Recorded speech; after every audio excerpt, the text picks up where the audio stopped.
نحمده ونصلي على رسوله الكريم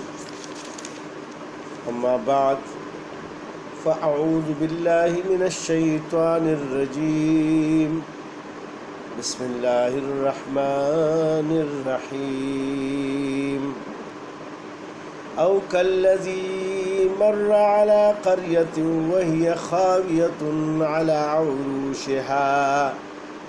قال أنى يحيي هذه الله بعد موتها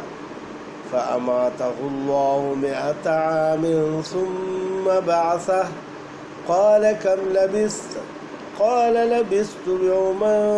أو بعض يوم قال بل لبثت 100 عام فانظر إلى طعامك وشرابك لم يتسنه وانظر إلى حمارك ولنجعلك آية للناس وانظر إلى العظام كيف ننشزها ثم نكسوها لحما فلما تبين له قال أعلم أن الله على كل شيء قدير صدق الله العظیم۔ السلام علیکم میرے بھائیوں اور بہنوں، آج اللہ کے فضل و کرم سے ہم سورہ بقرہ کی آیت نمبر 258 سے لے کے 260 تک انشاءاللہ اس کا ترجمہ و تفسیر بیان کریں گے۔ اللہ مجھے صحیح بیان کرنے کا اور پھر عمل کی توفیق عطا فرمائے اور آپ کو بھی۔ اب اس میں آگے اللہ پاک نے یعنی زندہ کرنے اور مردہ کرنے کی بات اس میں بیان فرما دی، جو وہ پھر یعنی نمرود تو نہیں سمجھا۔ اب اللہ پاک نے اس کی ایک مثال اگلی آیات میں فرما دی۔ او کالذی مر علی قریۃ، یا نہ دیکھا آپ نے اس شخص کو کہ گزرا وہ ایک شہر پر، وہی خاویۃ علی عروشہا، اور وہ گرا پڑا تھا اپنی چھتوں پر، یعنی وہ شہر کے اوپر اللہ پاک نے کوئی عذاب بھیج دیا تھا اور ان کی چھتیں بھی گر گئی تھی اور سب لوگ مر گئے تھے، تو وہ لاشیں پڑی ہوئی تھی۔ یہ عزیر علیہ السلام کے بارے میں مفسرین فرماتے ہیں کہ یہ آیت ہے۔ عزیر علیہ السلام یعنی بیت المقدس میں تھے بنی اسرائیل میں، اور اس پر بخت نصر بادشاہ نے حملہ کر دیا، اس میں سے بہت سے مارے اور بہت سے وہ پکڑ کے لے گئے اپنے قید میں۔ کسی طرح عزیر علیہ السلام اس کی قید سے آزاد ہو گیا، اور وہ آ رہا تھا اپنے بیت المقدس کی طرف شہر، لہٰذا راستے میں یہ گاؤں دیکھا، اس میں لوگ مردے پڑے ہیں، بہت ساری لاشیں پڑی ہیں، اور شہر جو ہے نا اس کی دیواریں گری ہیں، چھتیں ان کے اوپر گری ہوئی ہیں۔ تو وہ حیران ہو گیا کہ کیسے اللہ سبحانہ و تعالیٰ ان کو زندہ کریں گے۔ یعنی پیغمبروں کی یہ شان نہیں ہے کہ وہ ایسی بات سوچے، لیکن دل میں ایک بات گزر جاتی ہے، لہٰذا کہ اللہ سبحانہ و تعالیٰ ان کو بھی زندہ کریں گے۔ یہ بات گزری اور بس اس نے آگے ایک درخت کے نیچے پڑاؤ ڈالا، اپنے گدے کو باندھا، اور کچھ اس کے ساتھ یعنی کھانے پینے کی چیزیں تھیں، لہٰذا وہ ساتھ میں رکھ دی، کچھ کھا لیا کچھ رکھ دیا، کیونکہ آگے سفر تھا اس کا۔ لہٰذا وہ سو گئے۔ جب سو گئے تو اللہ سبحانہ و تعالیٰ نے اپنے حکم سے اس کا روح قبض کر دیا، اور اس میں تقریباً 100 سال گزر گئے۔ لہٰذا اس کا اللہ پاک آگے فرماتے ہیں، قال انا یحیی ہذہ اللہ بعد موتہا، بولا کیوں کر زندہ کرے گا اس کو اللہ سبحانہ و تعالیٰ مر گئے پیچھے،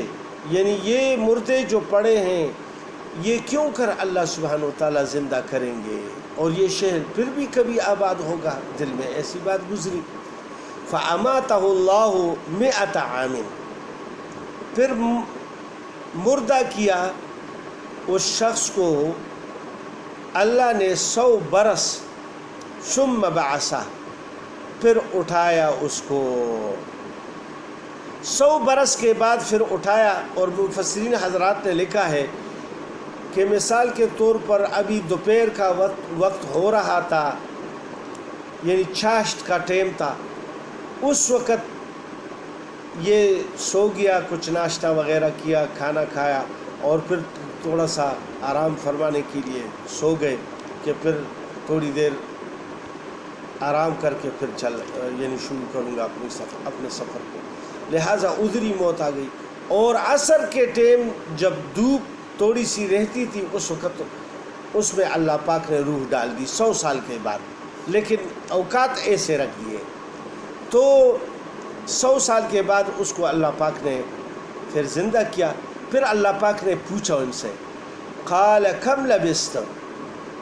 اللہ پاک نے فرمایا تو کتنی دیر یہاں رہا؟ قال لبثت یوما او بعض یوم، وہ بولا میں رہا 1 دن یا 1 دن سے کچھ کم، یعنی کچھ دوپہر سے پہلے میں سو گیا تھا اور ابھی عصر ہے لہٰذا ابھی اٹھا ہوں۔ قال، اللہ سبحانہ وتعالیٰ نے فرمایا بل لبثت 100 عام، بلکہ تو رہا 100 برس، فانظر الی طعامک و شرابک لم یتسنہ، سو اب دیکھ اپنا کھانا اور پینا یعنی سڑا نہیں، جو خراب نہیں ہوا، اس کا ذائقہ خراب نہیں ہوا، کیونکہ کھانے پینے کی چیز تو بہت جلد خراب ہو جاتی ہے، گو کہ 100 سال گزر جائے وہ تو سوکھ بھی جاتا ہے، ختم بھی ہو جاتا ہے، یعنی دوسری چیزوں کی بنسبت یہ چیز بہت جلدی خراب ہو جاتی ہے، کھانا پینے کی جو چیزیں ہوتی ہیں۔ تو اللہ پاک نے فرما دیا کہ اپنی چیزوں کو دیکھ لے، اس کا ذائقہ بھی یعنی بدلہ نہیں ہے، اتنا بھی خراب نہیں ہوا۔ یہ اللہ کی حکمتیں اور قدرتیں اللہ سبحانہ وتعالیٰ نے دکھا دی۔ وانظر الی حمارک، اور اب دیکھ لے اپنے گدے کو، وَلِنَجْعَلَكَ آیَةً لِلنَّاسِ، اور ہم نے تجھ کو نمونہ بنایا لوگوں کے لیے۔ وانظر الی العظام، تو اب دیکھ لے اپنے گدے کی ہڈیوں کی طرف، کیف ننشزها ثم نکسوها لحما، کہ ہم کس طرح اس کے اوپر گوشت چڑھاتے ہیں اور پھر ان کو یعنی گوشت پہناتے ہیں اور اس کے جوڑ صحیح کرتے ہیں۔ گدے کو دیکھا تو اس کی ہڈیاں جو ہے نا وہ ادھر ادھر پھری ہوئی تھی، اور وہ سفید سا بور اس کے اوپر آ گیا تھا، اور چمڑے اور کسی چیز کا نام و نشان بھی نہیں ہے، لہٰذا وہ ہڈیاں ادھر ادھر بکھری ہوئی پڑی ہے، یہ حیران رہ گیا۔ پھر اللہ پاک نے کہا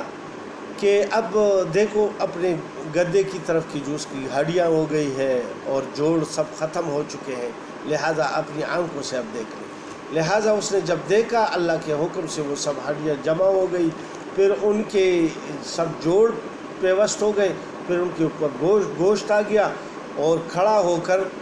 اپنی بولی بولنے لگا، اپنی آواز نکالنے لگا، یعنی گدے کی جو اپنی آواز ہوتی ہے۔ فلما تبین لہ،